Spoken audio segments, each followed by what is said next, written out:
বিরতি তো থামছে না ইসরায়েলি হামলা। গাজায় একদিনে আরও 63 ফিলিস্তিনি নিহত। বিপজ্জনক অবস্থায় অপুষ্টির মাত্রা। আকাশপথে ত্রাণ পাঠালো জর্ডান, সংযুক্ত আরব আমিরাত। ইউক্রেন যুদ্ধের মধ্যেই সামরিক শক্তির মহড়া দেখালো রাশিয়া। সংঘাত বন্ধের অগ্রগতি নিয়ে হতাশ মার্কিন প্রেসিডেন্ট। এখনো ভরসা কূটনীতিতেই। অবশেষে বাণিজ্য চুক্তিতে রাজি যুক্তরাষ্ট্র, ইইউ। আমদানি করা পণ্যে 15% শুল্ক আরোপের সিদ্ধান্ত ট্রাম্প প্রশাসনের। $750 বিলিয়ন মার্কিন জ্বালানি নেবে ইউরোপ। এবং ভয়াবহ দাবানলের কবলে তুরস্ক। আগুন ছড়িয়ে পড়েছে লোকালয়ে। সরিয়ে নেওয়া হয়েছে 1000-এর বেশি বাসিন্দাকে। জ্বলছে বুলগেরিয়া, ইতালির বিস্তীর্ণ অঞ্চল। গাজায় সাময়িক বিরতির মধ্যেই থামেনি ইসরায়েলি হামলা। একদিনেই নিহত হয়েছেন আরও 63 ফিলিস্তিনি, যার মধ্যে 34 জনই ছিলেন ত্রাণ সংগ্রহের অপেক্ষায় থাকা মানুষ। এদিকে আকাশপথে গাজায় ত্রাণ পাঠিয়েছে জর্ডান ও সংযুক্ত আরব আমিরাত। মার্কিন প্রেসিডেন্ট ডোনাল্ড ট্রাম্প হামাসকেই যুদ্ধবিরতি প্রক্রিয়ায় অগ্রগতি না হওয়ার জন্য দায়ী করেছেন। গাজায় নেতানিয়াহু বাহিনীর বর্বরতা শেষ হবার নয়। স্থানীয় সময় রোববার উপত্যকাটির খান ইউনিস, বনি সুহেলা সহ বেশ কয়েকটি জায়গায় হামলা চালায় ইসরায়েলি সেনারা। এতে হতাহত হন বহু ফিলিস্তিনি, যাদের ভেতর বেশ কয়েকজন ছিলেন ত্রাণ সংগ্রহের অপেক্ষায় থাকা মানুষ। বিশ্ব স্বাস্থ্য সংস্থা সতর্ক করেছে, বিপজ্জনক অবস্থায় পৌঁছেছে গাজা শহরে অপুষ্টির মাত্রা। 5 বছরের নিচে প্রতি 5 জন শিশুর মধ্যে একজন এখন তীব্র অপুষ্টিতে ভুগছে। শুধু জুন মাসের পর থেকেই এই সংখ্যা 3 গুণ বেড়েছে। সংস্থাটির মতে, ত্রাণে ইচ্ছাকৃত বাধা ও বিলম্বই এই পরিস্থিতির জন্য দায়ী। এদিকে ইউরোপীয় কমিশনের প্রেসিডেন্ট উর্সুলা ভন ডার লিয়েনের সঙ্গে এক বৈঠকে শুরুতে সাংবাদিকদের সঙ্গে গাজা ইস্যুতে কথা বলেন মার্কিন প্রেসিডেন্ট ডোনাল্ড ট্রাম্প। এ সময় যুদ্ধবিরতির প্রক্রিয়ায় অগ্রগতির অভাবের জন্য হামাসকেই দায়ী করেন তিনি। জানান, ইসরায়েলি জিম্মিদের মুক্তি নিয়ে হামাস আরও কঠোর অবস্থান নিয়েছে।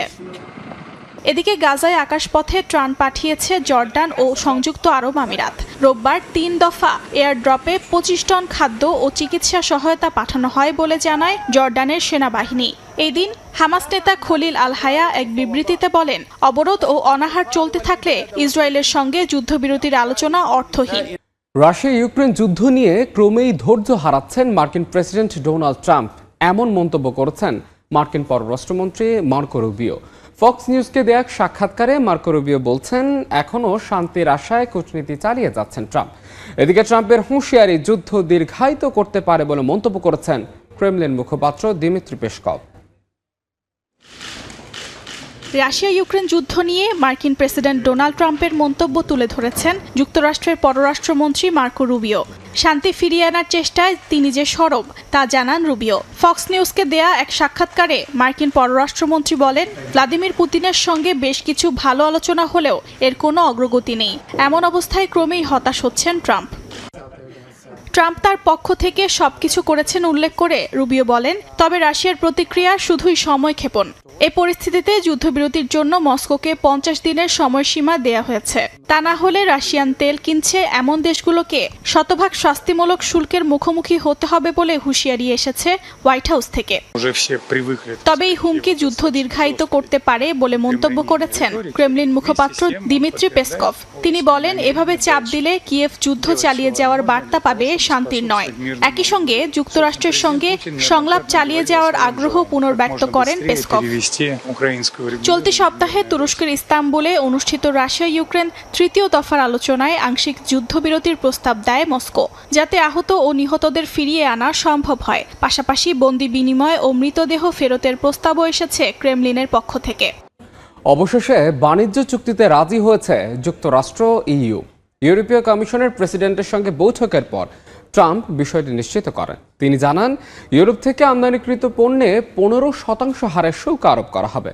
ইউরোপীয় ইউনিয়ন যুক্তরাষ্ট্রের কাছ থেকে $750 বিলিয়ন জ্বালানি কিনতে সম্মত হয়েছে বলে জানান। পাশাপাশি মার্কিন অর্থনীতিতে আগের চেয়ে $600 বিলিয়ন বেশি বিনিয়োগ করবে বলেও জানায় ইইউ।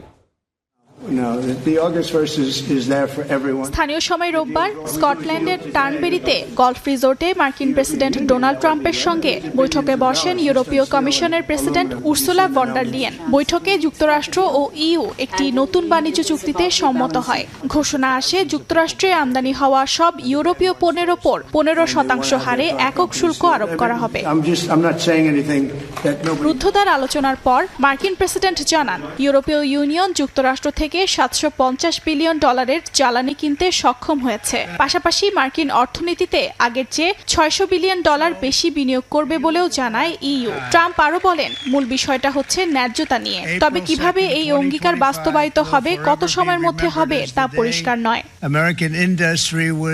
এদিকে আলোচনায় ভন ডার লিয়েন বলেন ট্রাম্প দৃঢ় মনোভাব ও চুক্তিবদ্ধ হওয়ার ক্ষমতার জন্য পরিচিত। তিনি স্বীকার করেন যুক্তরাষ্ট্রের সঙ্গে বাণিজ্য ঘাটতির ভারসাম্য রক্ষায় ইউরোপীয় ইউনিয়নকে পদক্ষেপ নিতে হবে। এদিন আলোচনার আগে মার্কিন বাণিজ্য সচিব হাওয়ার্ড লুটনিক বলেন 1 আগস্টের পর আর কোনো সময়সীমা থাকবে না। যারা আলোচনায় ব্যর্থ হবে তাদের জন্য শুল্ক কার্যকর হবে, তবে বড় অর্থনীতিগুলোর জন্য ভবিষ্যতে আলোচনা চালু রাখা যেতে পারে। টানা ভারী বৃষ্টিতে ভয়াবহ বন্যার কবলে চীনের রাজধানী বেইজিং এবং দেশটির উত্তরাঞ্চলের কয়েকটি প্রদেশ দেখা দিয়েছে ভূমিধস। বিদ্যুৎ বিচ্ছিন্ন হয়ে পড়েছে বহু এলাকায়, রাস্তা বন্ধ হয়ে যাওয়ায় দেখা দিয়েছে চরম জনদুর্ভোগ। ভারতের গুজরাটেও দেখা দিয়েছে ভয়াবহ বন্যা, এতে স্থবির হয়ে পড়েছে জনজীবন। সপ্তাহ জুড়ে টানা বৃষ্টিতে বেইজিং শহর, হেবেই, ইনার মঙ্গোলিয়া, শানসি সহ চীনের উত্তরাঞ্চলের বিভিন্ন অংশে দেখা দেয় চরম জলাবদ্ধতা ও ভূমিধস। শুধুমাত্র মিওন জেলাতে 315 মিলিমিটারের বেশি বৃষ্টিপাত রেকর্ড হয়েছে। পরিস্থিতি মোকাবেলায় বেইজিংয়ের ইয়ানসিং, হুয়ারু এবং মিওন অঞ্চলে রেড অ্যালার্ট জারি করেছে প্রশাসন। হেবেই প্রদেশের ফুপিং কাউন্টিতে 24 ঘন্টায় 375 মিলিমিটার বৃষ্টিপাত রেকর্ড করা হয়। সেখানে নদীর পানি বিপদসীমা ছাড়িয়ে যাওয়ায় একটি পাম্পিং স্টেশনের বিদ্যুৎ সরবরাহ ব্যবস্থা ক্ষতিগ্রস্ত হয়েছে। বিদ্যুৎহীন 9000-এর বেশি বাড়িঘর। ভূমিধসে ক্ষতিগ্রস্ত হয়েছে বহু বাড়িঘর ও যানবাহন। জরুরি ভিত্তিতে 4500-এর বেশি বাসিন্দাকে নিরাপদ স্থানে সরে যাওয়ার নির্দেশ দিয়েছে স্থানীয় প্রশাসন। ইনার মঙ্গোলিয়ার উলানকাব এলাকায় উদ্ধারকারীরা লাইফ বোটে করে বাসিন্দাদের সরিয়ে নিচ্ছেন। চীনের পানি সম্পদ মন্ত্রণালয় জানিয়েছে অন্তত 17টি নদীর পানি বিপদসীমার উপর দিয়ে প্রবাহিত হচ্ছে। এদিকে ভারতের পশ্চিমাঞ্চলীয় গুজরাট রাজ্যের বানাসকাঁঠা শহরে অতিবৃষ্টিতে প্রধান সড়ক ও আবাসিক এলাকা পানিতে তলিয়ে গেছে। ট্রাক, মোটরসাইকেল এমনকি ট্রাক্টর চলাচলে দেখা দিয়েছে বিপর্যয়। কৃষি প্রধান এই এলাকায় ভারী বৃষ্টি যেমন মাঠে সেচের জন্য গুরুত্বপূর্ণ, তেমনি দুর্যোগের কারণ বলেও জানান এলাকাবাসী।